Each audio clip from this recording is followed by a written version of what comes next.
Okay. Um, cool. So if you're all set, I can introduce you to whomever.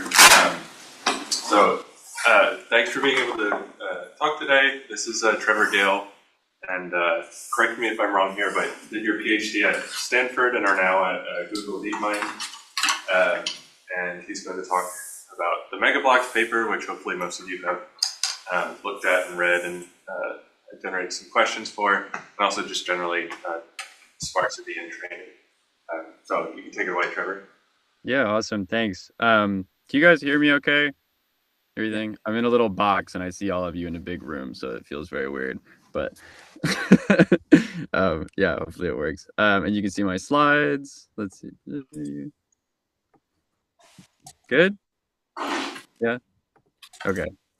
Awesome. What Daniel said mostly covers it. So I'm a research scientist at DeepMind. I've been there for the last 7 years. While I was at DeepMind, I did my PhD at Stanford, in Mateo Arias' lab, working on mostly systems for machine learning. Lots of sparsity stuff, and then MegaBlocks it was the last paper I wrote during my PhD. Um, and so I kind of typically I'll do my kind of like canned 15-minute MegaBlocks presentation. Um, and then we can just talk about MOEs and sparsity or whatever you guys are interested in. Cool. So I'll just go right into it. So I'm here to tell you about MegaBlocks today, which is a system that we built for training mixture of expert models efficiently.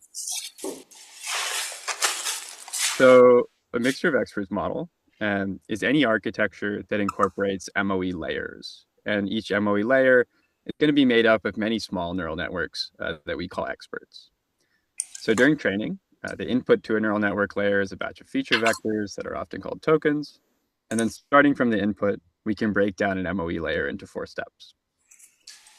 So first, we use a module called a router to assign tokens to a subset of the experts. Now, the key difference between an MOE and a dense model is that the tokens in an MOE are only going to interact with a subset of the weights. And it's the router's job to decide which subset for each token. So once we have our expert assignments, we're going to group our tokens by expert and then compute each expert network on the set of tokens that they were assigned. Lastly, we'll reorder the expert outputs to match the input order, and then scale the feature vectors by the weights predicted by the router for each token expert pair. Now, what we see empirically is that we can improve the quality of our model without increasing its computational requirements by increasing our expert count in these layers. Now, using more experts improves model quality, but as expert count increases, the number of tokens assigned to each expert decreases. And so to effectively use our big parallel GPUs, it's important to batch this computation and compute all of the experts in a layer in parallel. So the core primitive that state-of-the-art MOE implementations use to compute experts in parallel is batched matrix multiplication. Now, this gives us great performance, but there's a hidden cost to this approach. Now, as it's implemented in every framework, batched MATML requires that all the matrices in the batch have the same shape. Now, for MOEs, this means that every expert has to be assigned the same number of tokens, which isn't guaranteed by our router. Now, to fix this mismatch, MOE libraries require the user to specify a fixed expert capacity as a hyperparameter. Any expert with fewer tokens will be padded to the expert capacity, and any expert batch with more tokens will have some dropped from the computation and not sent to any expert. Now, this approach introduces a trade-off between model quality and speed. On the right, I'm showing transformer MOEs that were scaled from a dense transformer small model and trained with different expert capacities. Now, the far right-hand point on the x-axis is labeled max, is setting the capacity factor to the value that's needed to avoid token dropping during iteration of training. The model quality here is measured by the model's validation set loss, so lower is better on the y-axis, and the quality of different sized dense transformer models is marked with the horizontal lines. Now, for these models, we can see that the quality gain for an MOE over the small dense model is pretty significant, with the MOE almost closing the gap to the larger medium-sized dense transformer model. However, if we compare to the MOE that doesn't drop any tokens, we can see that we're leaving a lot of model quality on the table. Now, with today's libraries, we'd have to increase the amount of computation that our MOE layer does by more than 2 times to get the highest quality model. Now, in practice, this trade-off forces MOE users to waste compute resources tuning the capacity factor to find the most efficient setting. For larger models, this can be prohibitively expensive, as it's pretty common to see papers just use really high capacity factors by default, rather than spending the time to compute it.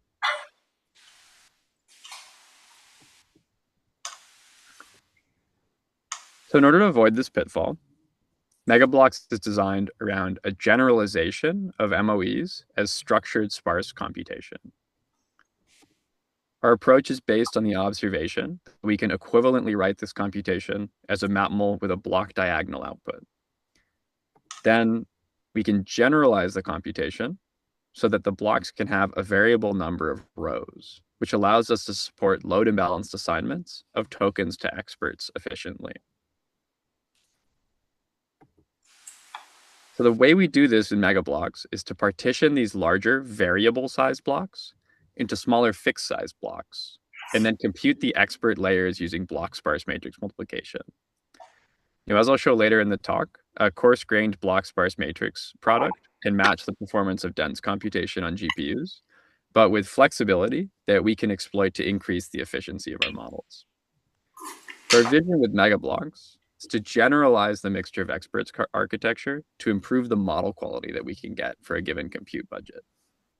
Now, with this first generalization, MegaBlocks can train MOEs to a target model quality 20 to 40% faster than state-of-the-art MOE implementations like Microsoft's Tuttle. Now, we aim to exploit this perspective of MOEs as dynamic structured activation sparsity to enable more efficiency gains with adaptive computation through variable-sized experts, and then again by generalizing MOE routing to select arbitrary block sparse topologies. Now, today I'll describe the system that we built to realize this vision, and I'll share the results with a mixture of experts using our system to avoid token dropping. So for the rest of this talk, I'll start by explaining how we implement MOEs with block sparse operations. Next, I'll go through the kernels that we designed for block sparse MOEs, and then I'll show some results and wrap up. So MOEs with block sparsity. So to make all of this more concrete, here I'm showing pseudocode for our dropless MOE layer. There are 2 changes relative to a standard MOE that I'll highlight in blue as I walk through the code. So like a normal MOE, the first step in our layer is to call the router to map our tokens to the experts. Now, after we have our router assignments, we can construct the sparse matrix topology that describes the expert computation. Next, we do our grouping of tokens by their expert assignment. Once we have the group tokens, we'll compute the expert layers using block sparse matrix multiplication. Here I'm showing pseudocode for experts with 2 layers, so you can see which kernels we're using. We compute the first layer of every expert as the product of 2 dense matrices with a sparse output. And then we compute the second layer of the experts as the product of a sparse matrix and a dense matrix with a dense output. Lastly, we'll unpermute the expert outputs and scale the feature vectors by the router weights.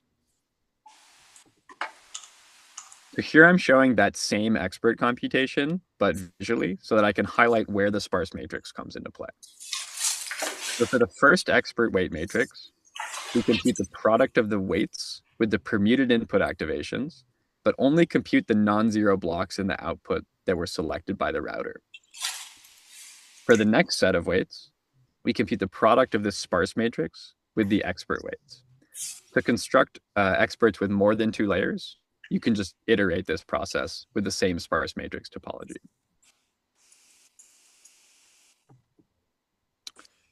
So let's talk about the kernels that we wrote to do this. So to implement this scheme, we had a couple of options for block sparse GPU kernels. but we have a lot of requirements for this workload. So first, we want to support large block sizes, which will need to match the performance of dense operations on GPUs and TPUs.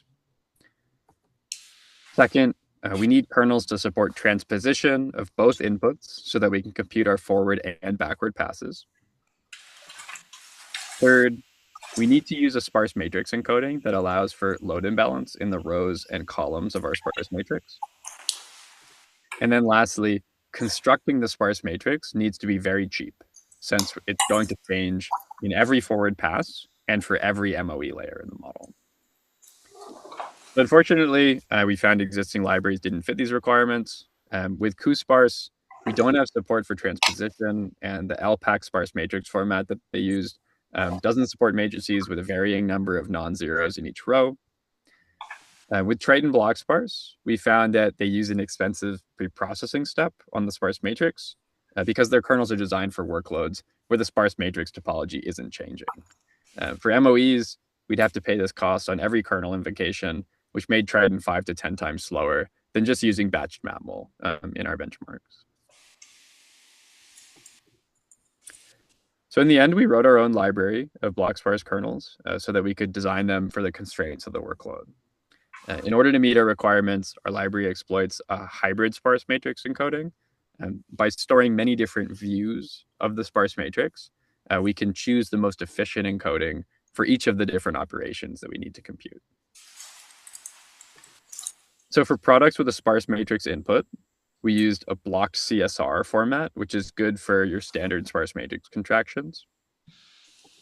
For products with a sparse output, we use a block COO or coordinate format, which makes it cheap for the tiles of our computation to look up their row and column indices.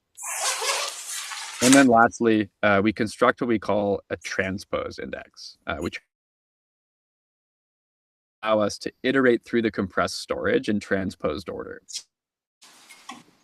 Now, this hybrid scheme exploits the fact that the sparse matrix metadata is very cheap to compute and store because we use very large block sizes. For the 128 by 128 blocks that we used in our experiments, this metadata is less than 0.1% of the size of the actual non-zero data. So using our sparse matrix format, we were able to match the performance of dense operations. On an A100 GPU with problems from 3 different MOE layers, our kernels realized about 99% of the throughput of cuBLAS batched matrix multiplication.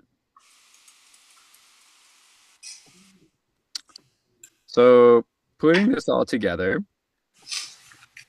we implemented these ideas in a system that we call MegaBlocks, which builds on top of NVIDIA's Megatron LM and PyTorch. To evaluate the system, we trained a range of transformer language models where we replaced the feed-forward networks in the transformer model with a 64 expert MOE layer using top-1 routing. We used Microsoft's Tuttle library for our MOE baseline and integrated their MOE layer into Megatron LM for the fairest comparison. For dense transformer baselines, we used the implementation from NVIDIA's Megatron LM. All of these models were trained for 10 billion tokens on the pile on 8 A100 GPUs. We used data parallelism for all dense layers and 8-way expert model parallelism for the MOE layers. For our baseline transformer MOEs, we trained models using capacity factors 1, 1.5, and 2.0.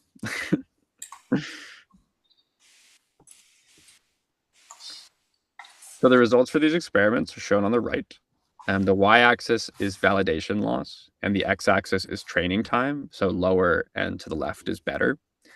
And if we compare MegaBlocks to the best performing MOE for a given model quality, our dropless MOEs train between 1.2 and 1.4 times faster end-to-end. Compared to dense transformers with the same quality, our dropless MOEs train 1.8 to 2.4 times faster. Now, in most of the models shown here, our MOEs are training at the speed of a capacity factor 1 MOE, but with the quality of an MOE with infinite capacity factor. One exceptional highlight is the largest model, where the batch size used for the MOE models is small enough that using a large block size in MegaBlocks incurs some runtime overhead. We're working on generalizing the kernels so that we could select the best block size for each problem. The other thing I want to highlight in this data is the overhead of using an MOE relative to the flop match dense model. And the first two MOEs have a very small amount of overhead relative to the compute equivalent dense models. But for the medium-sized models, we had to use a smaller batch size for the MOEs than we used to train the dense models because of the extra memory taken up by the MOE's 13 billion parameters. So using optimizers like add a factor or other techniques for reducing memory usage would help address this overhead. Since releasing MegaBlocks, we had some great adoption in industry. In 2023, we worked really closely with Mosaic, or the Mosaic team at Databricks, who adopted MegaBlocks to train their next generation LLMs. In March 2023, they released DBRX, their at the time state-of-the-art LLM trained with MegaBlocks, and then they also adopted MegaBlocks as an official Databricks project. Two other notable models using MegaBlocks were Mixtral 8x7b, which was released with a MegaBlocks reference implementation, and JetMOE, which was trained with MegaBlocks. In addition to these models, we've got a host of open source libraries using our framework. And then more recently, I open sourced a TPU implementation of our kernels written in Palace, which is being used to add MegaBlocks support to Google's Max Text library, and also for PyTorch users on TPUs. Yeah, so we're really excited about the results that we got with MegaBlocks. Looking forward to pushing on these directions more. If you're interested, you can find MegaBlocks on GitHub. And that's all I have. Thanks for listening. And yeah, I'll take any questions. Thank you.